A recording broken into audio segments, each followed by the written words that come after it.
Vapour pressure. Vapour pressure के बारे में हम पढ़ेंगे, वेपर प्रेशर होता क्या है। देखो जैसे कि नाम से पता चल रहा है वेपर, वेपर का मतलब भाप, सभी को पता है।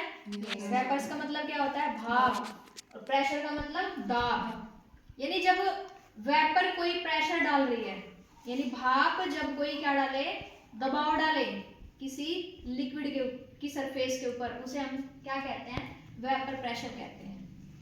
मान लीजिए कोई कंटेनर है हमारे पास, उसमें कोई लिक्विड है और वो बंद कंटेनर है, तो आपने देखा होगा कि अगर आप उसको रखोगे ना, तो उसमें आपको छोटे छोटे से बूंदे दिखाई देंगी ऊपर सरफेस पर लगी हुई। तो वो क्या होता है, उस जो लिक्विड हमने उस कंटेनर में लिया था, वो किस में कन्वर्ट हो रहा है, धीरे धीरे वेपर में कन्वर्ट हो रहा है।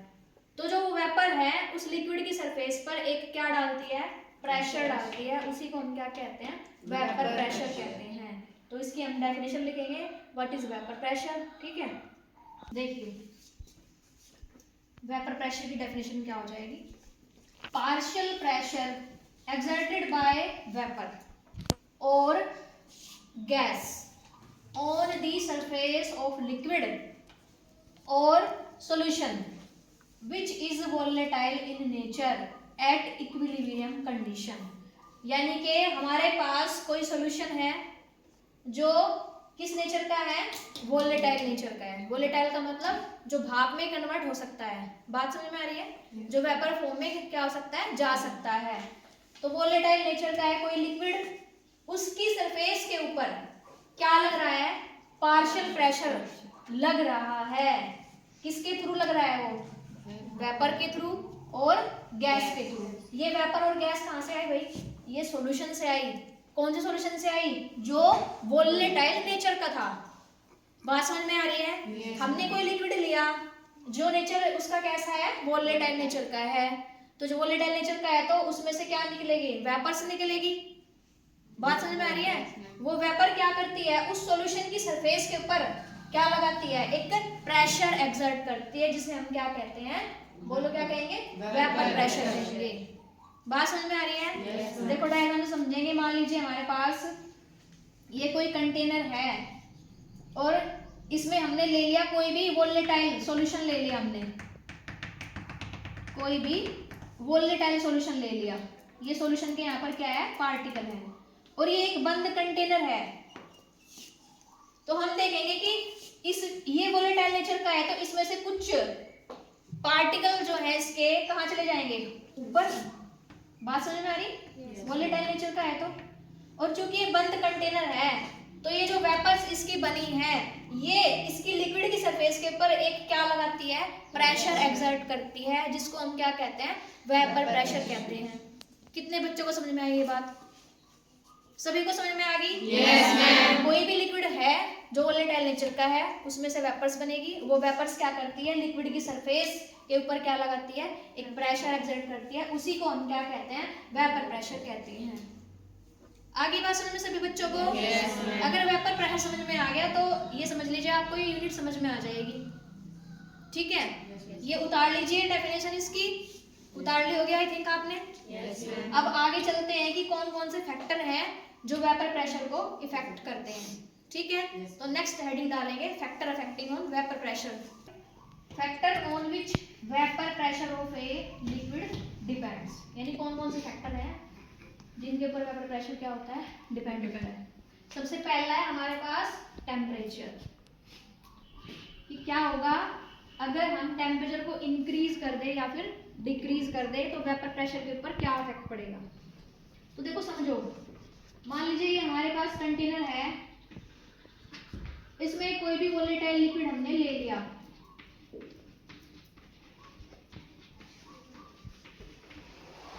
और ये बंद कंटेनर है। बात समझ में आ रही है, बंद कंटेनर है, कुछ इसके वेपर फॉर्म में है पार्टिकल यहाँ। अब जैसे ही हमने क्या करा, टेम्परेचर को मान लीजिए हम इंक्रीज कर दें, तो टेम्परेचर इंक्रीज कब होगा, जब इस कंटेनर को हम क्या करेंगे, हीट करेंगे, गर्म करेंगे। तो कंटेनर को हमने नीचे से गर्म करना स्टार्ट कर दिया, मान लीजिए फ्लेम की सहायता से। तो जैसे ही हम इसको गर्म करते हैं, तो समझिए ये वोलेटाइल फॉर्म में है लिक्विड हमारे पास। तो जब हम इसको गर्म करेंगे तो और ज्यादा पार्टिकल किस फॉर्म में आ जाएंगे, वेपर की फॉर्म में आ जाएंगे। बात समझ में आ रही है? और ज्यादा पार्टिकल क्या आ जाएंगे, वेपर्स की फॉर्म में आ जाएंगे जब इसको हीट करेंगे। तो जितने ज्यादा पार्टिकल ऊपर जाएंगे तो इसका मतलब क्या है, वेपर उतनी ज्यादा बनेगी। तो जब वेपर ज्यादा बन रही है मतलब के उतना ही ज्यादा प्रेशर भी हो रहा है। आई बात समझ में? उतना ही ज्यादा ये क्या कर रही है, लिक्विड के ऊपर प्रेशर भी अप्लाई कर रही है। तो उतना ही ये क्या करेगी, यहाँ पर प्रेशर अप्लाई करेगी। यानी प्रेशर कैसा हो जाएगा, वेपर प्रेशर कैसा हो जाएगा, इंक्रीज हो जाएगा। अगर हम टेम्परेचर को क्या कर दे, इंक्रीज कर दे। तो आई बात समझ में? तो लिखेंगे if we increase in temperature,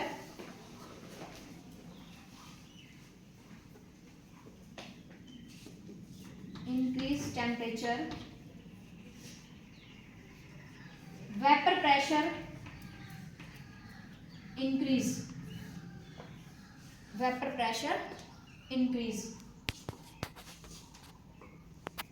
देखो टेम्परेचर को इंक्रीज करेंगे तो वेपर प्रेशर भी क्या हो जाएगा, इंक्रीज हो जाएगा। आई बात समझ में? Yes ma'am. टेम्परेचर को डाउन करोगे, डिक्रीज करोगे तो वेपर प्रेशर भी डिक्रीज हो जाएगा। तो टेम्परेचर को बढ़ाने पर वेपर प्रेशर इंक्रीज होता है किसी भी वोलेटाइल लिक्विड में। आई बात समझ में? Yes ma'am. Next, nature of liquid, nature of liquid यानी लिक्विड का नेचर कैसा है, लिक्विड का नेचर कैसा है ये भी डिपेंड करता है किसके ऊपर, वेपर प्रेशर के ऊपर। मान लीजिए हमारे पास है CH3OCH3 डाइमिथाइल ईथर है हमारे पास, और हमारे पास है इथेनॉल C2H5OH, C2H5OH। या आप लगा लीजिए हमारे पास नेल पेंट रिमूवर है, प्रोपेनॉन जिसको कहते हैं, CH3CO इसका फॉर्मूला होता है। तो आप देखोगे कि जो प्रोपेनॉन होगा ना, नेल पेंट जो रिमूवर होता है, उसका ढक्कन खोल दीजिए तो देखोगे वो जल्दी वेपोराइज हो जाएगा, ठीक है।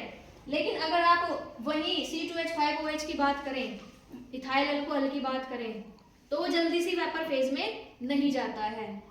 तो इसका मतलब क्या है कि लिक्विड का नेचर भी डिपेंड करता है किसके ऊपर, वेपर प्रेशर के ऊपर, वेपर प्रेशर के ऊपर, ठीक है। नोट करेंगे इस पे, नेचर ऑफ लिक्विड। पॉज करें। जैसे कि अभी हमने आपको किसका एग्जांपल दिया है, नेल पेंट रिमूवर का एग्जांपल दिया था, या पेट्रोल की बात कर लीजिए आप, देखा होगा ढक्कन खोलो पेट्रोल क्या हो जाता है, उड़ जाता है ना, क्योंकि उसमें जो फोर्स ऑफ प्रोटेक्शन होता है, इंटरमोलिकुलर फोर्स ऑफ प्रोटेक्शन होता है, वो कैसा होता है, वीक होता है, कम। यानी ये पार्टिकल है और ये वाला जो पार्टिकल है, इनके बीच में जो फोर्स ऑफ प्रोटेक्शन होगा वो कैसा होगा, वीक होगा। तो ये आसानी से क्या हो जाएगा, वेपोराइज हो जाएगा। लेकिन जिनमें फोर्स ऑफ प्रोटेक्शन कैसा होता है, हाई होता है, ज्यादा होता है, उनमें क्या हो जाएगा, वेपर प्रेशर डिक्रीज हो जाएगा, कम हो जाएगा। बात समझ में आ रही है? If intermolecular force of protection weak, अगर इंटरमोलिकुलर और फोर्स ऑफ प्रोटेक्शन कैसा है, वीक है, तो वेपर प्रेशर कैसा हो जाएगा, हाई हो जाएगा। वेपर प्रेशर कैसा हो जाएगा, हाई, ठीक है। जैसे एक कंटेनर में हम क्या ले लें, बताओ क्या ले लें, नेल पेंट रिमूवर ले लो या फिर ईथर ले लो। एक कंटेनर में आप ले लो इथेनॉल, तो हम देखेंगे कि जो हमने नेल पेंट रिमूवर लिया है, प्रोपेनॉन लिया है या ईथर लिया है, उसके पार्टिकल जल्दी वेपोराइज हो जाते हैं देन दी इथेनॉल। आई बात समझ में? क्योंकि इथेनॉल में फोर्स ऑफ प्रोटेक्शन कैसा होता है, ज्यादा। डाइथाइल ईथर या फिर प्रोपेनॉन में क्या होता है, फोर्स ऑफ प्रोटेक्शन कैसा होता है, कम, वीक होता है। तो वीक होने के कारण वेपर प्रेशर हाई हो जाएगा। आगे बात समझ में सभी को? तो नेचर ऑफ लिक्विड, लिक्विड का नेचर डिपेंड करता है वेपर प्रेशर को। नेक्स्ट है बॉइलिंग पॉइंट। किसी लिक्विड का बॉइलिंग पॉइंट भी इफेक्ट करता है किसको, वेपर प्रेशर को। If boiling point is less, अगर कोई भी लिक्विड है और उसका बॉइलिंग पॉइंट कम है, बॉइलिंग पॉइंट मतलब कोई 100 डिग्री पर बॉयल हो रहा है, मान लीजिए कोई 70 डिग्री पर बॉयल हो रहा है, या कोई 10 डिग्री पर ही बॉयल हो रहा है, सॉरी, तो क्या हो जाएगा, जो जितना जल्दी बॉयल होगा, इसका मतलब क्या है, उसका वेपर प्रेशर उतना ही ज्यादा कैसा होता है, हायर होता है। बात समझिए। मान लीजिए मेरे पास दो लिक्विड है, एक लिक्विड ये है और एक लिक्विड मेरे पास ये है। इसको भी मैं हीट कर रही हूँ और इसको भी मैं हीट कर रही हूँ। दोनों को मैं हीट करने के लिए मैंने रख दिया, गर्म करने के लिए। अब मैंने क्या देखा कि ये तो 20 डिग्री सेंटीग्रेड पर ही बॉयल होना स्टार्ट हो गया और इसको मेरे को लगभग मान लो 200 डिग्री सेंटीग्रेड टेम्परेचर दे रही मैं, और फिर भी ये बॉइलिंग फॉर्म में नहीं आ रहा है।